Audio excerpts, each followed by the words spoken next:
جو مال ماں باپ اور رشتہ دار چھوڑ مریں، تھوڑا ہو یا بہت، اس میں مردوں کا بھی حصہ ہے اور عورتوں کا بھی۔ یہ حصے اللہ کے مقرر کیے ہوئے ہیں، اور جب میراث کی تقسیم کے وقت غیر وارث رشتہ دار اور یتیم اور نادار لوگ آ جائیں تو ان کو بھی اس میں سے کچھ دے دو اور ان سے معقول بات کہو۔ اور ایسے لوگوں کو ڈرنا چاہیے جو ایسی حالت میں ہوں کہ اپنے بعد ننھے ننھے بچے چھوڑ جائیں اور ان کو ان کی نسبت خوف ہو کہ ہمارے مرنے کے بعد ان بیچاروں کا کیا ہوگا۔ بس چاہیے کہ یہ لوگ اللہ سے ڈریں اور درست بات کہیں۔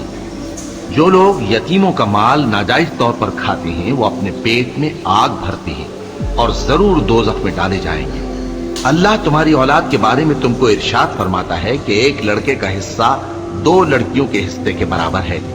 اور اگر اولاد میت صرف لڑکیاں ہی ہوں یعنی 2 یا 2 سے زیادہ تو کل ترکے میں ان کا 2/3 ہے، اور اگر صرف ایک لڑکی ہو تو اس کا نصف ہے، اور میت کے ماں باپ کا یعنی دونوں میں سے ہر ایک کا ترکے میں 6واں حصہ ہے، بشرطے کہ میت کی اولاد ہو۔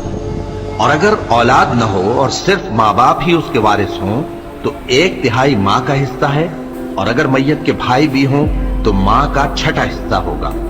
اور یہ تقسیم ترکہ میت کی وصیت کی تعمیل کے بعد جو اس نے کی ہو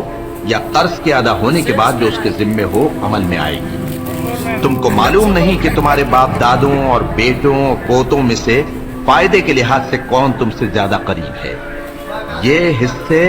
اللہ کے مقرر کیے ہوئے ہیں، اور اللہ سب کچھ جاننے والا ہے، حکمت والا ہے۔ اور جو مال تمہاری بیویاں چھوڑ مریں اگر ان کی اولاد نہ ہو تو اس میں سے نصف تمہارا ہے،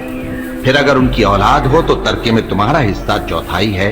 لیکن یہ تقسیم وصیت کی تعمیل کے بعد جو انہوں نے کی ہو یا قرض کے ادا ہونے کے بعد جو ان کے ذمے ہو کی جائے گی۔ اور جو مال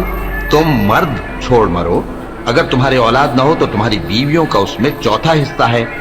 پھر اگر تمہاری اولاد ہو تو ان کا 8واں حصہ ہے۔ یہ حصے تمہاری وصیت کی تعمیل کے بعد جو تم نے کی ہو اور ادائے قرض کے بعد تقسیم کیے جائیں گے۔ اور اگر ایسے مرد یا عورت کی میراث ہو جس کے نہ باپ ہو نہ بیٹا مگر اس کے بھائی یا بہن ہو تو ان میں سے ہر ایک کا 6واں حصہ ہے، اور اگر ایک سے زیادہ ہو تو سب 1/3 میں شریک ہوں گے۔ یہ حصے بھی بعد ادائے وصیت و قرض